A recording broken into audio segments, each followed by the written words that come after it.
Hi,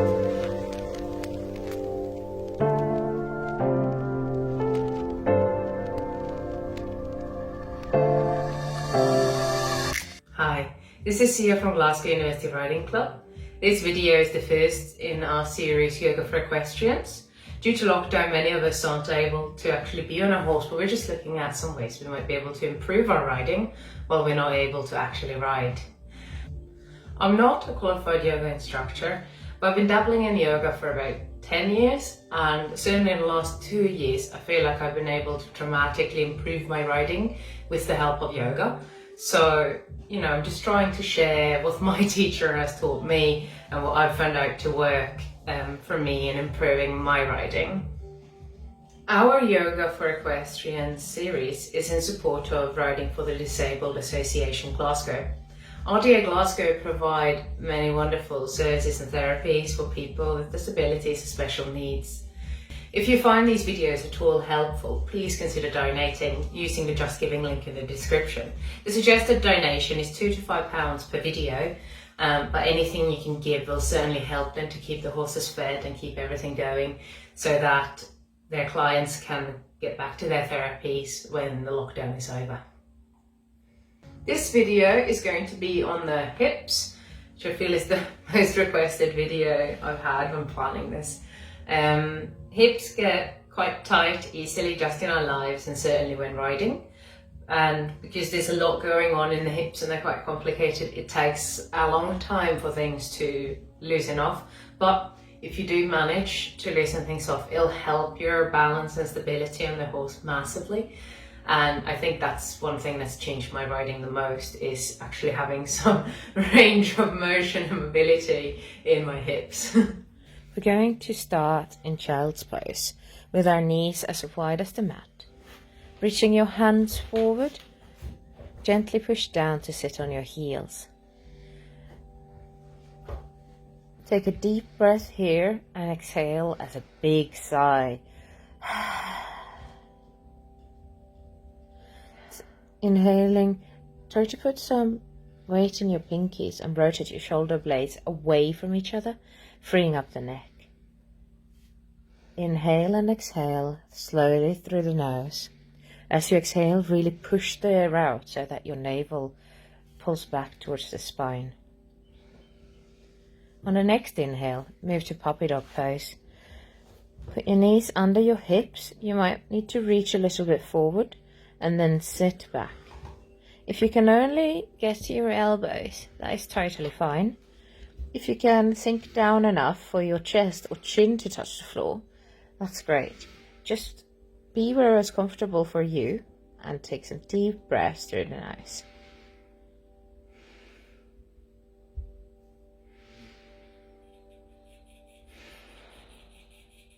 On the next inhale, we are going to be moving to our tabletop position. Keep your knees under your hips and put your hands under your shoulders. Here we're just going to warm up with some leg circles. So take your right leg, bend your knee and slowly start to do as big a circle as you can. You can put your hand on your back to try to stabilize your hip and just be aware that you're not swinging your hip around wildly. The point is not to have as big a circle as possible. It's just to really test the range of motion. And the other leg. Remember to do both directions. You'll probably feel that one hip is different to the other, and that's totally fine. Our bodies are a reflection of the lives we live. We're very likely to have one side that feels different to the other.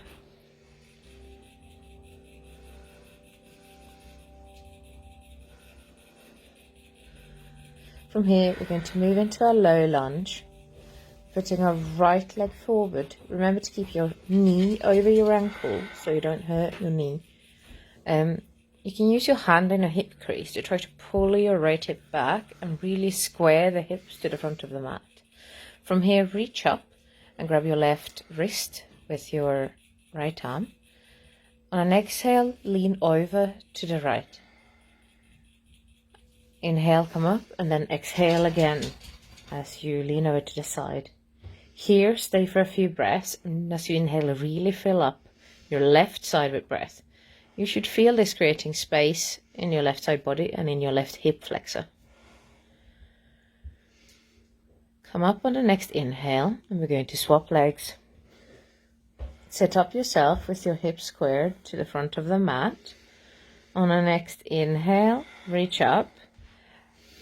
Grab your right wrist with your left arm. Exhale as you lean over to the left. Inhale to come up, and then exhale and really sink over to the left. Try to keep strong through the hip. Fill up your right side body with breath. And just stay here for a few breaths, really feeling the stretch. From here, moving to lizard pose. So you want to have your knee at the edge of the mat and the foot at the other edge of the mat in a really wide low lunge. Again, try to square your hips to the front of the mat. And from here, you want to be reaching forward. Imagine that your nose and your sternum need to touch the front of the mat. And take deep breaths. If it's available to you, you can start to climb down to your elbows. If it's not available to you, or if you just want to stay upright, do that. You can do a quick little stretch, turning your leg out to the side, but try not to do that when you're actually doing the stretch at first.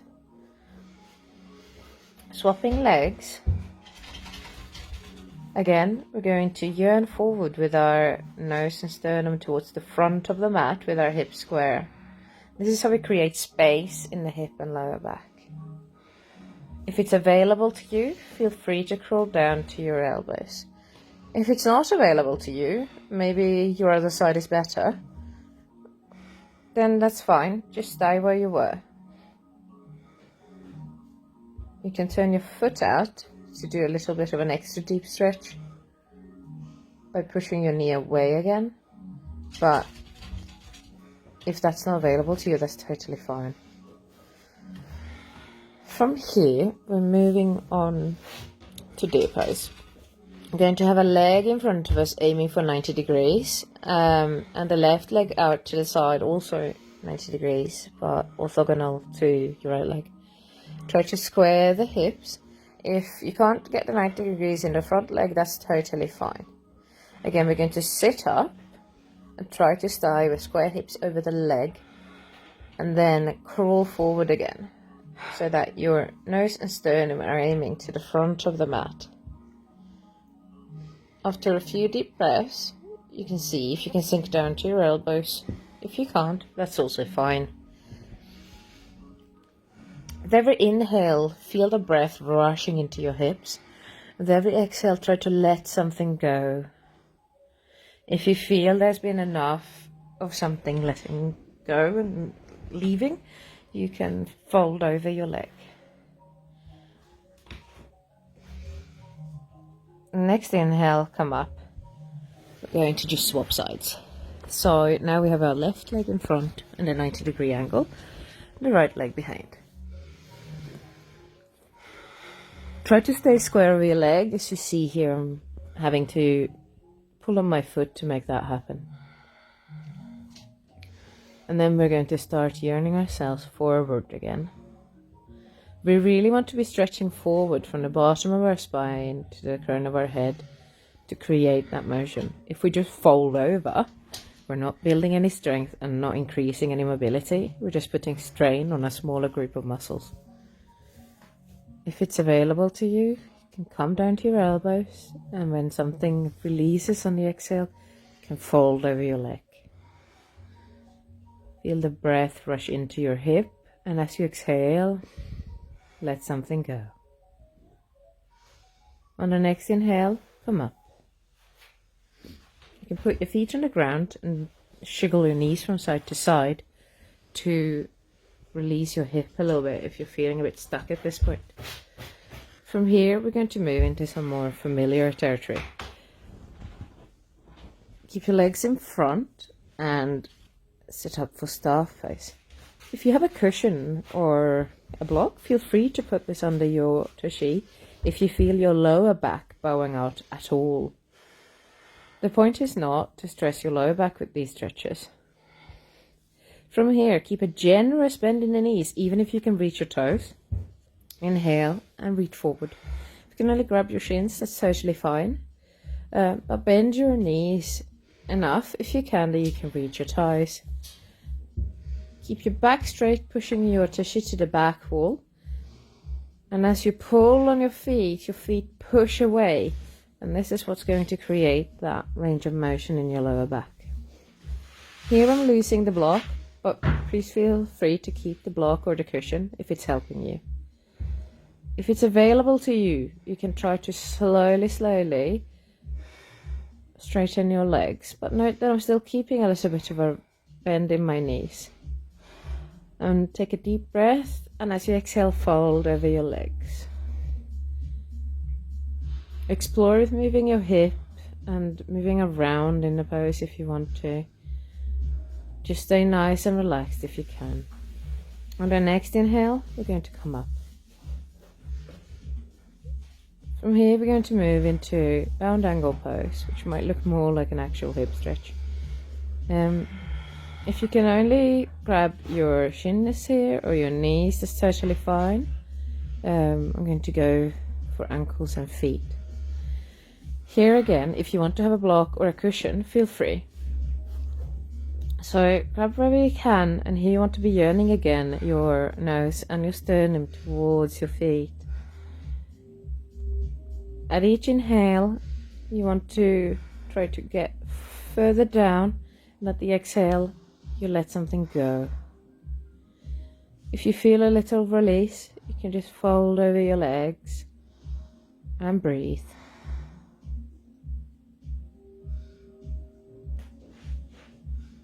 Try to push your tushy towards the back wall.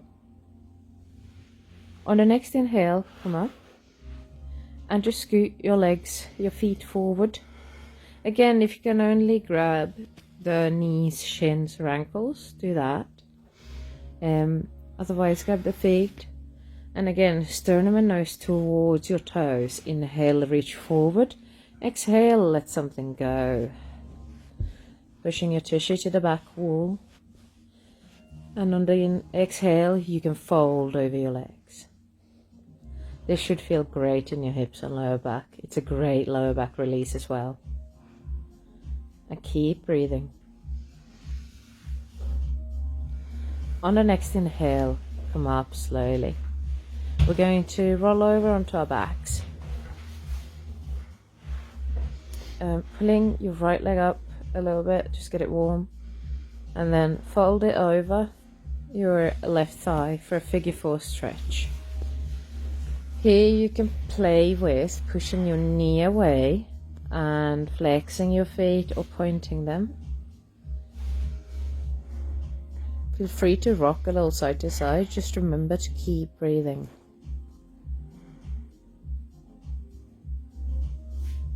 Keep your left foot active, whether it's bent or pointing, and just breathe through it.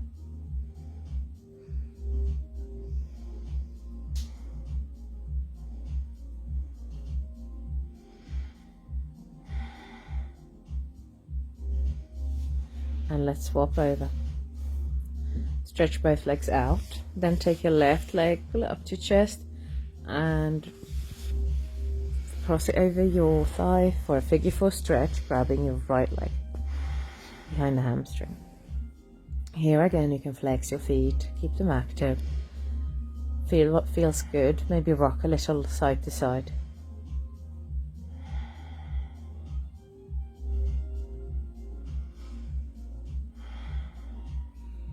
And keep breathing.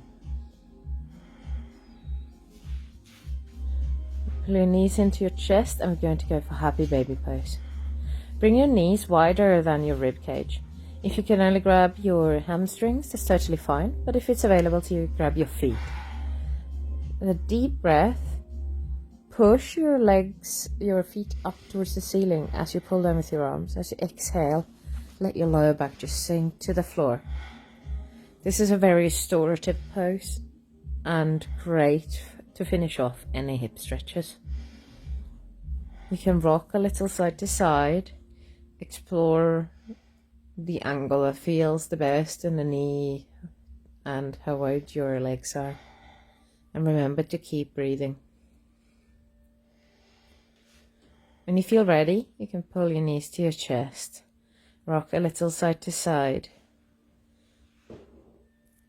And on the next deep inhale, pull your knees in and exhale. Lie down on your back, Shavasana. Take a deep breath and on a heavy sigh, let everything go.